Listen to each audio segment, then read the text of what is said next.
Jusqu'à 9 heures, Good Morning Business. Allez, encore une introduction en bourse ce matin avec Stéphane Antiglio, le président de PHE. Bonjour. Bonjour. Alors, il faut dire qui vous êtes. Vous êtes, alors, si je dis Oscaro, tout le monde va savoir, parce que c'est effectivement la plateforme grand public pour réparer soi-même, do it yourself, votre automobile.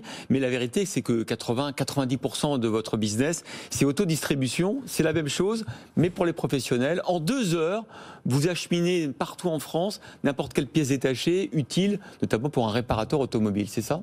Tout à fait, nous sommes un distributeur de pièces détachées automobiles. Nous sommes un peu la base arrière des réparateurs, principalement des réparateurs automobiles indépendants, les réseaux constructeurs ayant généralement eux-mêmes leur propre logistique, leur propre distribution. C'est vrai, ouais. Voilà. Et du coup, vous recherchez un demi-milliard d'euros, précisément 450 millions d'euros. Voilà. Dis-je valeur en bourse pour trouver un demi-milliard ? Oui, en fait, il s'agit de trouver de l'argent pour continuer à financer le développement de l'entreprise. Cette entreprise a connu un très fort développement, notamment ces dernières années, avec à la fois le renforcement d'une position de leader en France, et puis aussi un développement dans des pays européens limitrophes, le Benelux, l'Italie, et puis maintenant nous nous sommes attaqués à l'Espagne. Vous aviez tenté l'introduction en bourse il y a 3 ans ? On avait fait une première incursion, une première tentative il y a 3 ans. À l'époque, les conditions de marché n'étaient pas satisfaisantes. La valeur qui était attribuée à l'entreprise ne nous apparaissait pas refléter son vrai potentiel. Voilà, donc nous avions décidé de stopper. Donc vous avez patienté. Aujourd'hui, vous recherchez 450 millions d'euros. Est-ce que vous savez combien vous valez et ce que ces 450 millions d'euros vont vous coûter en investisseurs extérieurs, en part du capital ? Alors, on ne sait pas exactement combien nous valons, et nous le saurons le jour de l'introduction. Alors, vous avez bien en bourse, une idée, une fourchette.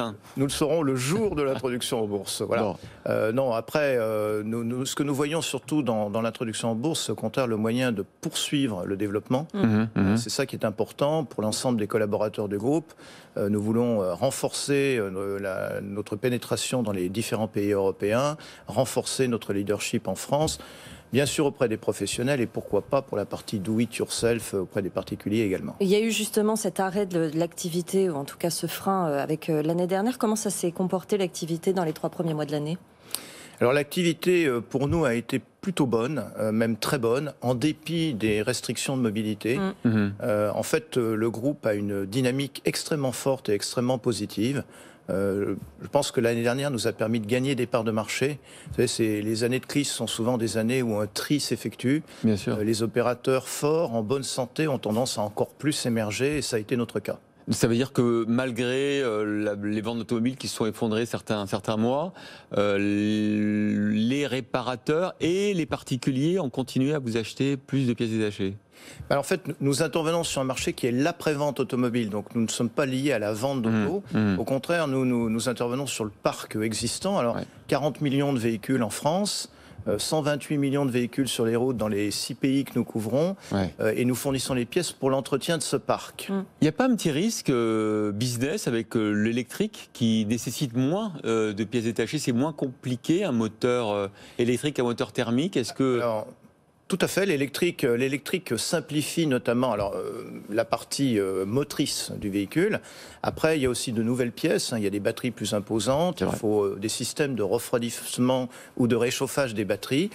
Et puis une voiture reste une voiture, c'est-à-dire qu'il reste énormément de pièces, bien entendu, qui sont communes à un véhicule tout à fait courant. Et donc ça ne vous fait pas peur, cette électrification Nous voyons du parc? cela comme une opportunité pour l'avenir. Nous sommes distributeurs, donc nous sommes extrêmement flexibles. Nous distribuons finalement les composants, les pièces dont les réparateurs ont besoin pour effectuer leur travail. Vous aviez besoin aussi, ce développement important, cette croissance forte, ça vous a aussi coûté beaucoup d'argent, vous avez dû beaucoup vous endetter.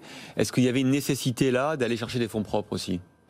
Tout à fait, ça correspond tout à fait à ça. C'est-à-dire que nous avons développé l'entreprise en moyen d'endettement.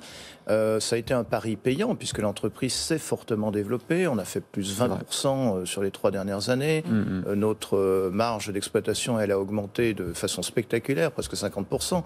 Donc nous avons globalement développé l'entreprise en recourant à l'endettement.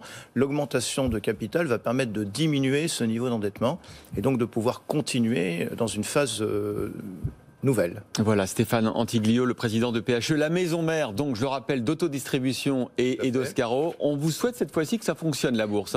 On vous réinvitera pour fêter l'introduction en bourse. Avec grand plaisir. En espérant que les marchés, d'ici là... Voilà, les conditions de marché. Mais oui, parce que là, avec l'inflation qui pointe, vous avez vu, c'était pas très bon les 2 derniers jours. Bon, ça se stabilise aujourd'hui, je vous rassure. Mais c'est vrai que quand on va en bourse, on est aussi tributaire de l'ambiance générale des marchés financiers. Tout à fait. Il y a des aléas liés au marché. Qui ne dépendent pas forcément de vous. Merci beaucoup, Merci. Stéphane Antiglio. Bon, on croise les doigts. On dit rien, on croise les doigts pour cette fois-ci. Tout de suite, c'est le journal.